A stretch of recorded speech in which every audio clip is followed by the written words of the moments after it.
Today, we're looking into one of history's most enduring, unsolved mysteries, a case that still doesn't add up. On a plateau just outside modern Cairo stands a structure that, by any reasonable measure, should not exist. Not because it is old, Egypt is full of old things, but because of exactly how old it is, next to exactly how precise it is. The Great Pyramid of Giza was finished somewhere around 2560 BCE. That means the people who built it were closer in time to the invention of writing than they are to us. And yet they built something so exact, so mathematically disciplined, that engineers with laser levels and satellite positioning still stop to double-check the numbers, because the numbers keep checking out. For almost 3,800 years, it was the tallest structure human beings had ever built. Not the tallest pyramid, the tallest anything. It held that record longer than Rome has existed, longer than Islam or Christianity has existed, until a cathedral spire in England finally passed it in the 14th century. Nothing else from its own era comes close to lasting, working, or still standing the way this does. This is the story of what we actually know about how it was built, and more importantly, the parts we still, genuinely, do not. Start with the numbers, because the numbers are where this stops feeling like ordinary history. The pyramid's base is a square, 4 sides each, a little over 230 meters long. Measured against each other, those 4 sides differ by less than 5 centimeters. Across a structure the length of several football fields, laid out with copper tools and rope, that is a margin of error smaller than 1/20th of 1%. The whole base is aligned to true north with an accuracy of about 3/60ths of a single degree. Modern construction crews, with GPS and steel and centuries of accumulated engineering knowledge, still work to tolerances that aren't dramatically better than that. It was built from roughly 2.3 million blocks of stone, averaging 2.5 tons apiece. Some of the granite blocks forming the ceiling of the king's chamber, deep inside the structure, weigh closer to 80 tons each. And that granite didn't come from anywhere near Giza. It was quarried at Aswan, more than 800 kilometers to the south. Cut, transported, and set into place with a precision that still leaves almost no gap between blocks, in some places not wide enough to slide a piece of paper through. None of this was hidden or lost knowledge. It was, for its time, publicly visible, extremely expensive, state-run engineering on the grandest scale the ancient world ever attempted. The mystery was never really whether the Egyptians could plan something this ambitious. It's how they physically pulled it off, block by block, without a single piece of iron machinery, at a level of accuracy some modern crews would be proud of. For most of the last 2,000 years, the popular version of who built it came from one source, the Greek historian Herodotus, writing around 450 BCE, roughly 2,000 years after the pyramid was already finished. He recorded, likely repeating stories told to him by Egyptian guides, who were by then just as far removed from the construction as he was, that it took 100,000 slaves, forced laborers, 20 years of suffering to raise it. That version stuck for 2 millennia. It's still the version most people picture. It is also, as far as the physical evidence is concerned, almost certainly wrong. In the 1990s, archaeologists led by Zahi Hawass uncovered something Herodotus never mentioned, and the slave narrative never accounted for. A purpose-built workers' town, at the foot of the plateau, complete with bakeries, breweries, and butchery operations capable of feeding thousands of people a day. They found a cemetery nearby for the workers themselves, not a mass grave, but individual burials with real tombs positioned with a view of the pyramid they had helped build. People considered disposable are not usually given personal tombs facing the monument as a mark of respect. The current picture, built from that evidence, looks like this: rotating gangs of skilled laborers and farmers, conscripted for a few months at a time during the Nile's flood season, when farming itself was impossible anyway, fed, housed, and organized under a state logistics operation of a scale nobody had previously given Old Kingdom Egypt credit for. Hard labor, certainly, and often short lives by modern standards, but a national project, not a slave camp. Herodotus wasn't lying exactly. He was just repeating second-hand folklore that had already drifted 2,000 years from the truth by the time it reached him. In 2013, a discovery on the shore of the Red Sea gave us something even better than a workers' cemetery: an actual eyewitness account written down at the time. A French-Egyptian team excavating at Wadi al-Jarf found a set of papyrus fragments, the oldest inscribed papyri ever recovered anywhere in the world, that turned out to be the logbook of a mid-level official named Merah. In it, he records, day by day, his crew's work hauling limestone blocks from the quarries at Tura, across the Nile and through a network of canals, to a site he calls simply Akhet Khufu, Khufu's horizon. The Great Pyramid, referred to by name, in a document written by a man who worked on building it during the 27th year of Khufu's reign. It doesn't explain everything, but it is, as close as archaeology gets, a punch-card timesheet from 4,500 years ago, confirming a real logistics operation of barges, canals, and organized labor gangs, not the myth and not aliens either. Just an extraordinarily well-run construction project, running almost exactly on the schedule the pyramid's own size would predict. So the who, and roughly the how organized, are about as settled as ancient history gets. The actual mechanics of lifting 2.3 million blocks, some of them multi-ton granite slabs, up to nearly 150 meters without a single crane, pulley system, or piece of iron tooling, remains one of the most argued about questions in Egyptology. The oldest and simplest theory is a straight external ramp, a long earthen incline built up alongside the pyramid as it grew, that workers dragged the blocks up on sledges. The problem is the math.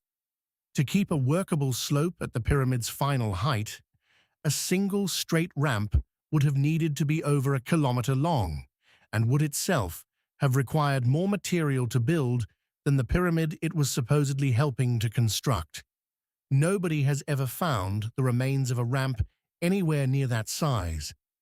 A second theory proposes a ramp that spirals up and around the outside of the pyramid as it rises, using far less material. But that design has its own problem. It would have covered the corners of the structure during construction, and the corners are exactly where the ancient builders needed a clear, uninterrupted sightline to keep those four sides aligned to within centimeters of each other. You can't build the most precisely squared structure in the ancient world while blindfolding yourself at every corner for years at a time. In 2007, a French architect named Jean-Pierre Houdin proposed a third option: an internal spiral ramp, tunneling up through the body of the pyramid itself, rather than around the outside, hidden inside the finished structure and never meant to be seen again once the exterior casing stones went on. Thermal imaging surveys since then have picked up temperature anomalies in patterns that roughly match his predicted tunnel route. It's a serious, still debated theory. Not proof, but the closest thing to physical evidence any of the ramp theories currently have. The honest answer, the one you'll get from most Egyptologists if you push past the tour guide version, is that we don't know which of these is correct. Possibly some combination of all three, adjusted at different stages of construction. The people who built it left behind timesheets, a workers' town, and a cemetery, but not, as far as we've ever found, a single instruction manual for the one part of the job that would have mattered most to them: getting it right. The most recent chapter of this mystery didn't come from a shovel. It came from outer space. Between 2015 and 2017, an international team of French, Japanese, and Egyptian researchers working under a project called Scan Pyramids set out to look inside the Great Pyramid without drilling a single hole. Their tool was muons, subatomic particles constantly raining down from cosmic rays hitting the upper atmosphere, harmless and able to pass through solid stone the way X-rays pass through skin. By placing detectors inside and around the pyramid's known chambers and measuring exactly how many muons made it through different sections of stone, the team could map out density differences hidden deep inside the structure. In effect, taking an X-ray of a 4,500-year-old building using particles falling out of the sky. In November 2017, in the journal Nature, they announced what they'd found: a previously unknown void, at least 30 meters long, sitting directly above the Grand Gallery, one of the pyramid's most famous internal passages. Multiple independent detection methods, nuclear emulsion films, scintillator arrays, gas detectors, run separately by separate teams, all confirmed the same empty space in the same location. Nobody had drilled into it. Nobody, as of the making of this video, has physically entered it. Nobody knows what it's for. It could be another relief structure, similar to smaller known chambers, that redirect weight away from other passages. It could be a deliberately sealed space with no relieving function at all. The Grand Gallery itself is already one of the most architecturally sophisticated spaces from the ancient world. A corbelled ceiling rising nearly 9 meters, built to distribute an almost unimaginable amount of weight downward and outward, instead of collapsing inward under it. Whatever the newly found void's purpose was, it sits right above a piece of engineering the builders clearly already understood was under enormous structural strain, and it has sat there, unopened, since roughly the time the pyramid itself was finished. Inside the king's chamber sits a single, massive box of red Aswan granite, the sarcophagus built to hold Khufu's body for eternity. It is too wide to have been carried in through any of the chamber's finished passages.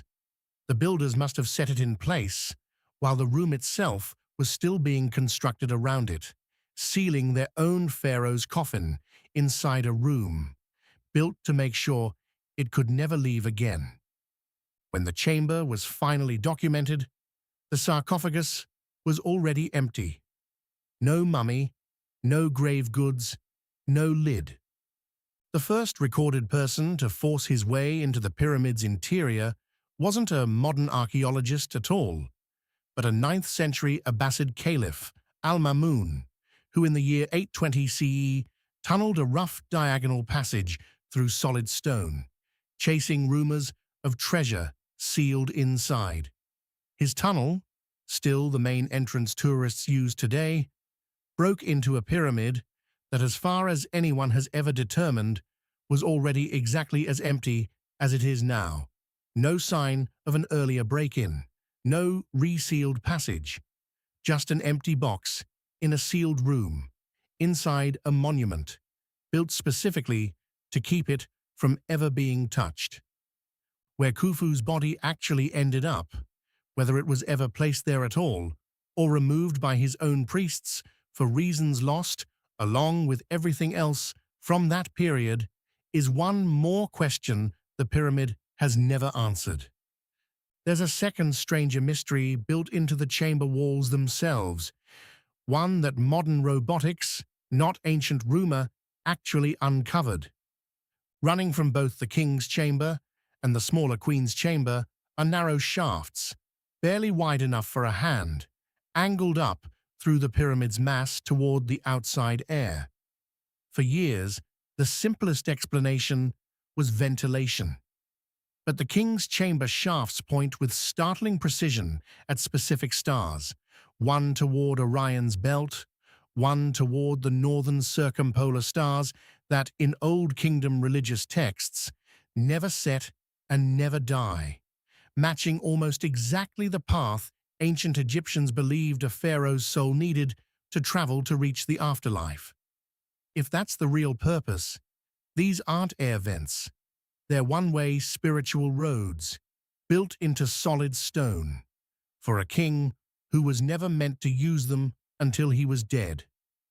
The Queen's Chamber has its own two shafts, and unlike the King's Chambers, they don't reach the outside at all. In 1993, a German robotics engineer named Rudolf Gantenbrink sent a small, remote-controlled robot, Upuat 2, crawling up the southern shaft to find out where it actually led.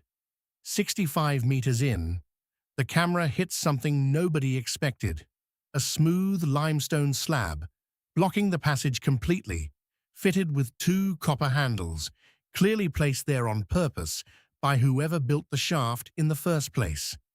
Nobody has ever opened it. In 2002, a National Geographic-backed team sent a new robot up the same shaft, drilled a small hole through that limestone door, and found on the other side not open space, but another few feet of passage and then a second blocking stone.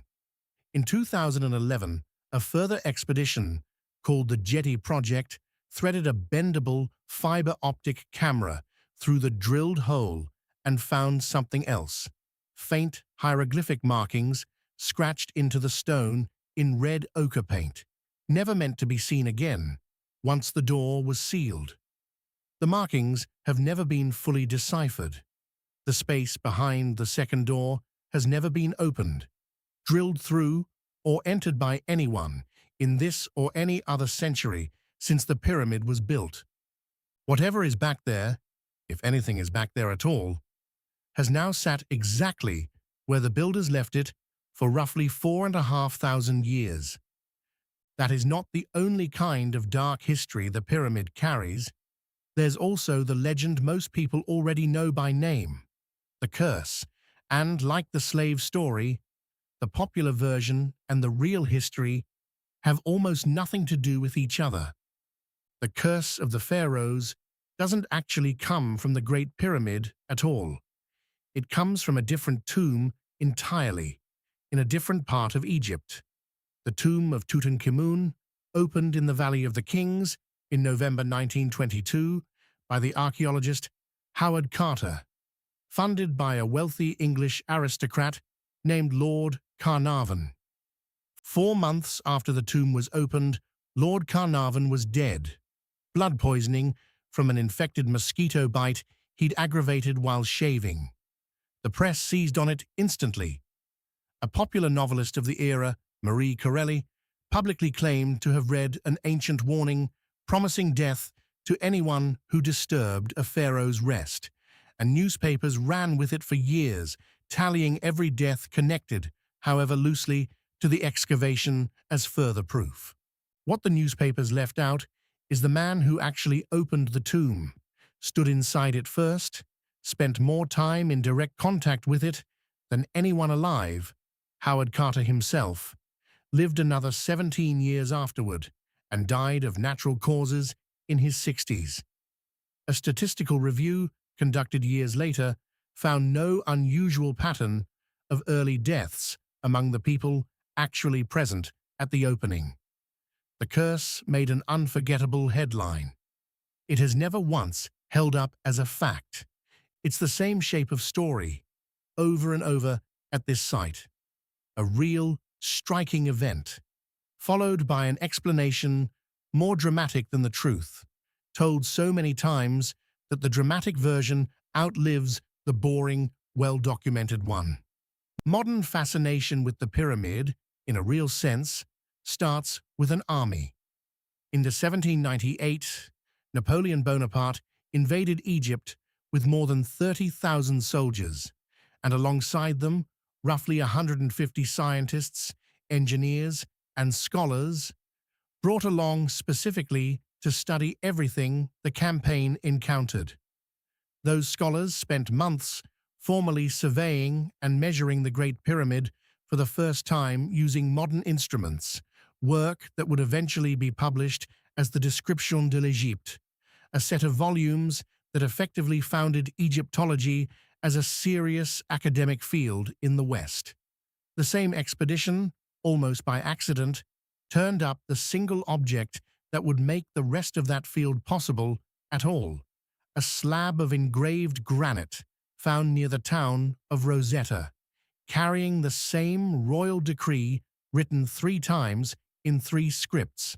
It would take another 23 years before a French linguist named Jean-François Champollion finally used it to crack hieroglyphic writing wide open, letting Egypt's own inscriptions speak for themselves for the first time in over 1,000 years. One story about that same expedition has followed Napoleon ever since, repeated in tour guides, scripts, and documentaries alike, that he went alone into the king's chamber, spent a night inside sealed with the empty sarcophagus, emerged the next morning shaken and pale, and refused for the rest of his life to describe what he had seen or experienced in there. It's a genuinely unsettling anecdote, and worth knowing that no contemporary diary, letter, or official record from the 1798 campaign actually confirms it happened. The earliest versions of the story surfaced decades after Napoleon's death, with no primary source anyone has ever been able to point to. It may be entirely true. It may be exactly the same kind of second-hand legend that turned a mosquito bite into a pharaoh's curse. At 4,500 years removed from the builders themselves, it's often genuinely difficult to tell the two apart. A few hundred meters from the pyramid sits a monument with its own separate age controversy, one that mainstream science and fringe theory have been arguing about for over 30 years. The Great Sphinx, a lion's body with a human head carved from a single limestone outcrop, is generally dated to the reign of Khafra, Khufu's son, based on its facial style and its direct connection to an adjoining temple complex bearing Khafra's name. In the early 1990s, a geologist named Robert Schoch examined the deep, vertical weathering grooves cut into the Sphinx's surrounding enclosure walls and reached an unsettling conclusion. Those specific erosion patterns, he argued, could only have been caused by prolonged, heavy rainfall, a climate Egypt hadn't experienced since somewhere between 7 and 5,000 BCE, thousands of years before Khafra was ever born. If Schoch was right, either the Sphinx itself, or at least the core of it, predates the civilization credited with building it by a margin large enough to rewrite the entire timeline of ancient Egypt. Mainstream Egyptologists pushed back immediately and haven't stopped since. The same weathering, they argue, can also result from wind-driven sand and occasional heavy rain within the accepted, much later time frame, and there is, as of today, no other archaeological trace anywhere in Egypt of a civilization sophisticated enough to have carved something this size thousands of years earlier.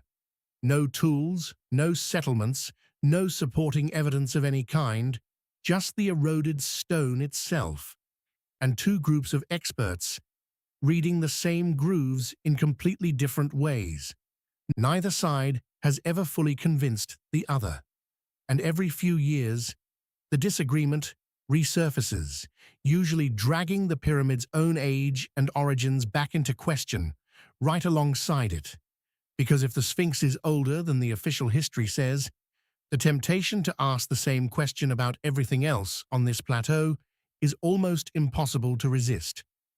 Which brings us to the theories that don't come from newspapers, but from people looking at the same precise numbers we started with and deciding ordinary human effort can't be the whole answer.